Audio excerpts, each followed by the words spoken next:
인사해 주십시오. 당신 때문에 행복합니다. 인사하겠습니다. 네, 우리 서로에게 그죠? 복의 통로이기에 우리는 행복한 사람들입니다. 미우라 아야코 기독교 소설가인데 그가 쓴 작품 여러분 아십니까? 빙점이라는 소설이 있습니다. 그 마지막에 한 장면이 나타나는데 주인공이 자신은 완벽한 사람인 줄 알고 있었는데 알고 보니까 사생자의 자녀였습니다. 그래서 엄마가 버린 자녀였다는 것을 알고 큰 충격에 빠지게 됩니다. 그리고 엄마를 용서할 수 없었습니다. 어떻게 나를 버렸을까? 그리고 자신이 완벽한 사람이 아니라 여러 가지 허점이 많은, 특별히 엄마에서 버림받았다는 것 때문에 살 의욕을 잃어버리게 되었습니다. 그래서 뭘 했겠습니까? 죽기로 결정하고 눈이 오는 그죠? 산을 향해서 오르고 올랐습니다. 뭐 하려고요? 뛰어내려서 죽으려고. 그래서 막상 산 꼭대기에 그렇게 똑바로 올라갔는데 그 산 꼭대기 위에서 이제 죽으려고 내려다 보았는데 한 가지 중요한 사실을 발견했습니다. 바로 발자국을 보았는데 자신은 그죠? 정상으로 곧바로 죽기 위해서 올라왔는데 발자국이 어떻게 나 있습니까? 똑바로 나와 있는 게 아니라 삐뚤삐뚤하게 나와 있는 것이 눈에 확연하게 들어왔습니다. 그때서야 깨닫게 된 것이죠. 사람은 아무리 잘 살고 싶어도 똑바로 살 수 없는 것이 사람이구나. 그때서부터 이해되기 시작한 것이죠. 그러면 나도 어떤 사람일까? 나도 결국에는 똑같은 사람이구나. 이 사실이 깨달아진 것입니다. 자기는 그죠? 정상을 향해서 똑바로 걸어왔다고 걸어왔지만 뭐 한 거라고요? 결국엔 되돌아보니까 삐뚤삐뚤한 모습을 보면서 사람은 아무리 잘 살려고 해봐도 안 되는 존재인 거구나 깨달아졌다고요. 그리고 누구도요? 그런 자신도 엄마를 그토록 미워하고 용서할 수 없었는데 나라고 해서 다르지 않는 거구나. 나도 똑바로 살 수 있는 존재가 결코 아니구나. 그래서 그 엄마를 결국에는 용서했다는 내용이 나타납니다. 이 내용을 보면 저는 오늘 그죠? 2주 전에 함께 나누었던 말씀 6장 1절의 마지막 부분 범죄한 자에게 어떻게 하라고요? 잘 고쳐주어야 되는데 그럴 때 너도 그런 사람일까 주위에서 지켜보고 교훈 삼아라 라는 내용이 그죠? 꼭 빙점에 나타난 그 주인공의 모습과 같다는 것이죠. 근데 우리 5장 25절에서 26절부터 6장 5절에 그죠? 성령의 인도함을 받아서 열매를 맺는 것이 사랑과 희락과 화평 굉장히 추상적이잖아요. 그 열매들이. 심지어는 제가 어떤 때는 사랑이 뭐냐 이렇게 말하면 성령의 열매가 사랑이라고 그러지만 사랑이 뭘까 한참 고민한 적이 있습니다. 왜요? 굉장히 추상적인 말 아닙니까? 그래서 바울이 성령의 인도가 뭐라고요? 열매로 나타나는데 그 열매를 제목처럼 관계다. 우리의 서로의 관계 속에 이렇게 구체적인 상황을 그죠? 바울이 3가지 예를 들면서 근데 제가 왜 2번째부터 했다고요? 6장 1절부터 이것을 생각해야만 첫 번째는 헛된 영광을 구하지 않는다는 것이 무슨 말이고 또 함께 짐을 진다는 것이 무슨 말인지를 이해할 수 있다고요. 여러분 2주 전의 말씀 기억나십니까? 특별히 당시 시대적으로 보면 거죠. 자신의 생명보다 더 중요한 것이 뭐냐면 명예였습니다. 뭐가 중요했다고요? 자신의 이름이 중요하고 명예가 중요했던 것입니다. 그래서 명예가 추락되면 때로는 생명을 끊는 일이 종종 발생하는 시대적인 상황이었습니다. 그런데 여기에다가 사랑한다고 가만히 보니까 죄가 있어서 어떻게든 그를 하나님의 이 능력자로 세워야 되고 하나님의 뜻대로 살게 만들어주는데 그런데 그게 쉬운 일입니까? 특별히 당시에서 우리야 지금은 그죠? 댓글이 수없이 달립니다. 조금만 잘못해도 그죠? 수 없는 댓글과 뭐 이런 부분이 잘못이다 저런 부분이 잘못이다 비난하지만 그래서 오늘 6장 1절의 말씀이 잘 이해되지 않을 수 있지만 그 당시 시대적인 상황에 뭐가 중요하다고요? 명예가 중요합니다.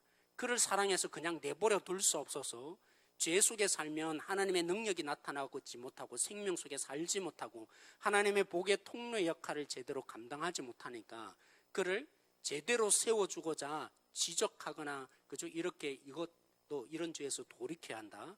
라고 말하면 상대방은 어떻게 알아들을 가망성이 많다고요? 이놈 봐라. 나에 있는 약점을 덜추어내네. 그래서 뭐가 추락된다고요?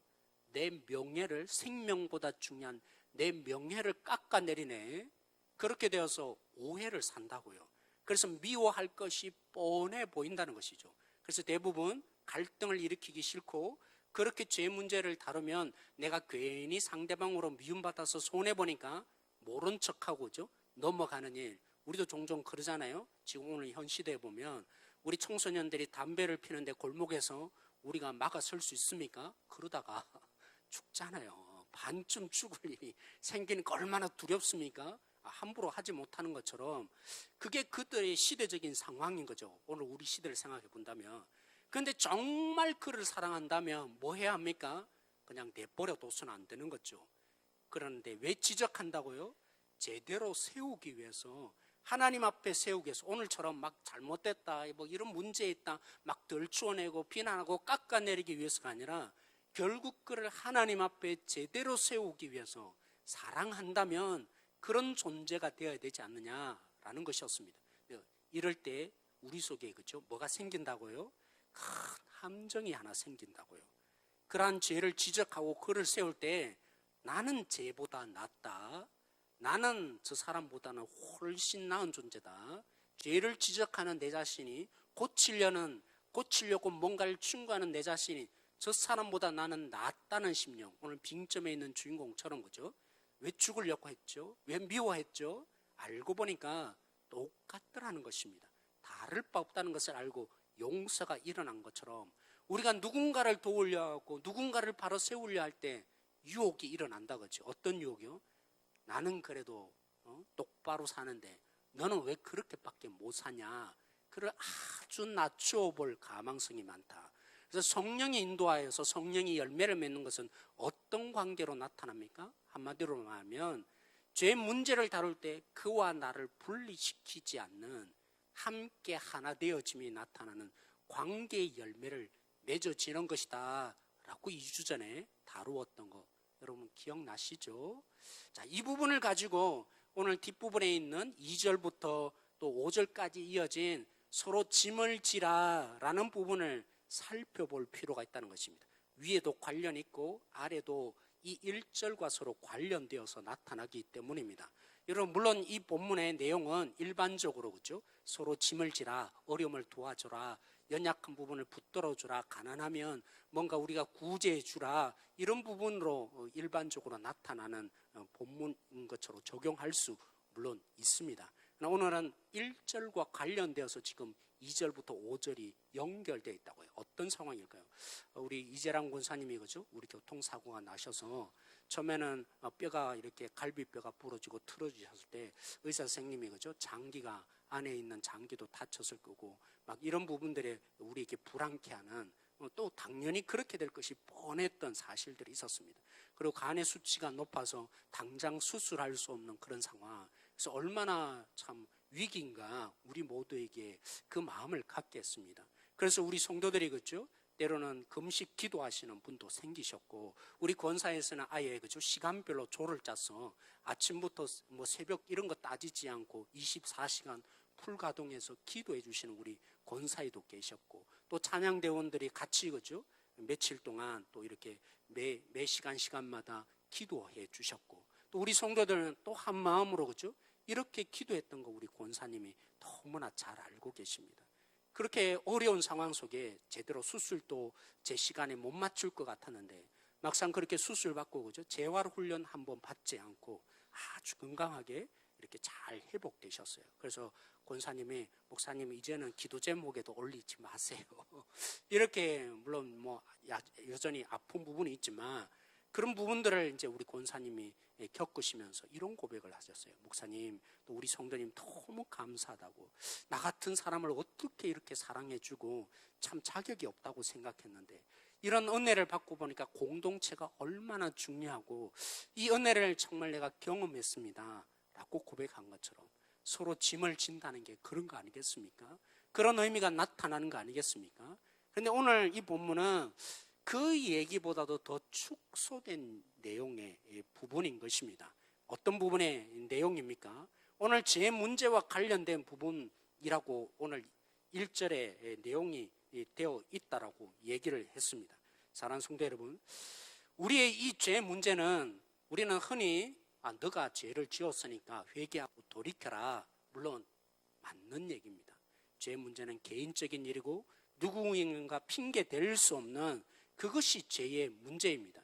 근데 이 죄가 얼마나 영향력이 강한지 마치 그죠? 마약 중독 같고 술 중독과 같고 게임 중독과 같은 그것이 죄의 능력인 것이죠. 그래서 우리 힘의 혼자로서 절대로 이 죄 문제를 잘 해결이 되지 않습니다. 회개하고 돌이켰는데 그러나 환경은 어떻습니까? 또 술 마실 수 있는 환경, 마약을 그죠? 손만 대면 다 할 수 있는 그런 것처럼 우리의 이 죄 문제도 나 한 사람 회개했다고, 나 한 사람 주님 앞에 결단했다고 환경은 바뀝니까? 이 환경은 그냥 그대로 있는 것이죠. 내 마음은 바뀌어서 주를 위해서 헌신하겠다고 하지만 이 죄라는 문제가 구조적인 문제를 가지고 있을 때가 한두 번이 아닙니다. 그래서 우리가 내 결단만으로 이게 끊어지기가 어려운 것이죠. 그래서 뭐가 필요합니까? 공동체가 필요한 것이죠. 짐을 지라 라는 말이 그런 의미입니다. 죄 문제를 다루었지만 그를 고치려고 해주었지만 너 혼자서 안 된다. 혼자 회개해라. 그 문제로 그치지 말라는 것입니다. 도와주고 격려해주고 결국에는 이제까지 수십 년 동안 몸담았던, 그래서 중독 증세를 보였던, 그래서 조금만 또 달라지면 다시 그 죄 문제로 그죠? 들어가게 되는 복음학교에서는 그래서 드려라 라는 말을 종종 사용합니다. 회개했다고 되는 문제가 아니라고, 날마다 주의 비다도 자신을 드려야만 된다. 좋은 방향으로 계속적으로 선한 길로 자신의 몸을 이제는 드리는 길로 나가야만 승리할 수 있다 했는데 그 일들을 누가 같이 해줄 수 있습니까? 적어도 하나님 뜻대로 살아가고 주의 마음을 갖고 있고 하나님의 빛과 생명을 경험한 자가 계속적으로 그 지체를 그죠? 제 문제 속에 넘어지고 있는 그를 도와주고 협력해주고 가르쳐주고 또 이 생명의 빛으로 날마다 나가게 해주는 것, 그게 다른 말로 뭐라고요? 서로 짐을 지는 것이라고요.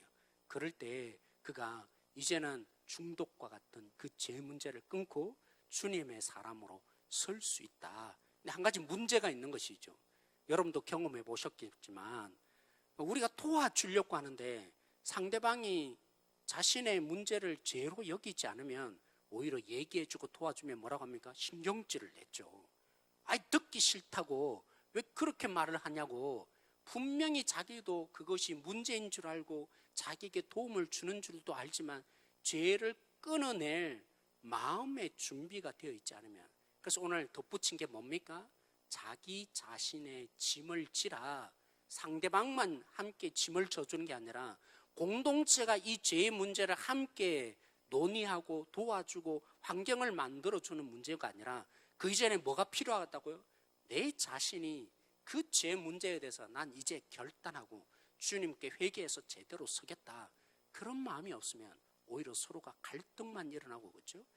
가끔 뭐 저희 가정을 얘기하자면 그렇죠. 시연이에게 뭐 이렇게 야 주님 이렇게 믿는 거야. 그만 얘기하라고. 왜요? 알고 있지만 그것이 자기를 자꾸만 찌르는 것 같고 자기를 책망하는 것 같고 자기를 믿어주지 않는 것처럼 싫다는 거죠. 분명히 알고 있음에도 그 결단으로 서고 싶은 마음이 아직도 없기 때문에, 아직도 여전히 이 부분이 좋기 때문에 그게 오히려 자신을 공격하는 수단. 그래서 변화가 있을 수 없는 첫 번째, 그래서 뭐가 있어야 된다고요?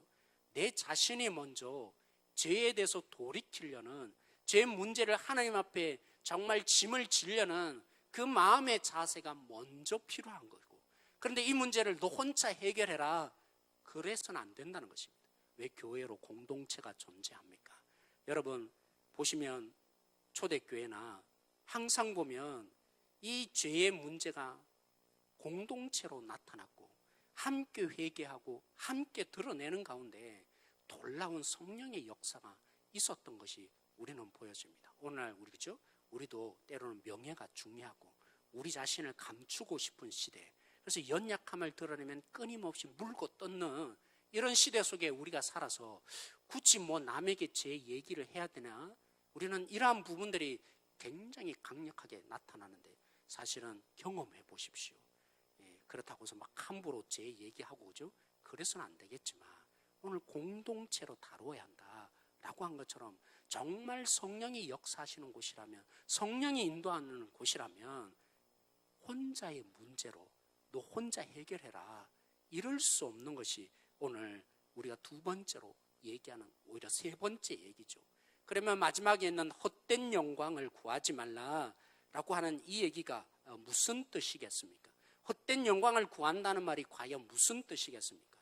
사실 우리는 이런 조건 없는 사랑을 받도록 하나님이 우리에게 주신 부분의 최고의 선물은 아버지고 어머니였습니다. 그리고 하나님께서 우리에게 친구라는 특별한 존재의 관계를 만나게 해주셨습니다. 근데 문제는 어디 있습니까? 이 모든 부분들의 가장 큰 약점은 끊임없이 조건 없이 사랑해 줘야 되는데 그 사랑을 잘 받지 못한다는 것입니다. 태어나면서부터 우리는 자녀를 보면서 언제 가장 기뻐합니까? 부모가 생각하는 대로 순종할 때, 아니면 기대하는 모습으로, 그죠? 칭찬받을 수 있는 모습으로 잘 살면 칭찬해주고 격려해주고 인정해주지만 내가 뜻한 바와 다른 모습으로 살아가면 참 보기 싫어요. 뭔가를 이렇게 자꾸만 싫어하는 마음이 우리 속에 생기잖아요. 그래서 태어나면서부터 우리 부모를 통해서 또 우리 자신들의 친구 관계나 그 모든 부분들에 깨어짐이 있어요. 어떤 부분요? 이 인정받지 못하는 결핍의 장애.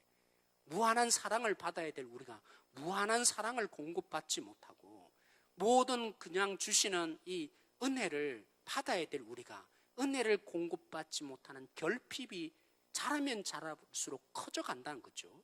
이런 우리다 보니까 결국에는 어떤 병이 우리 속에 나타납니까?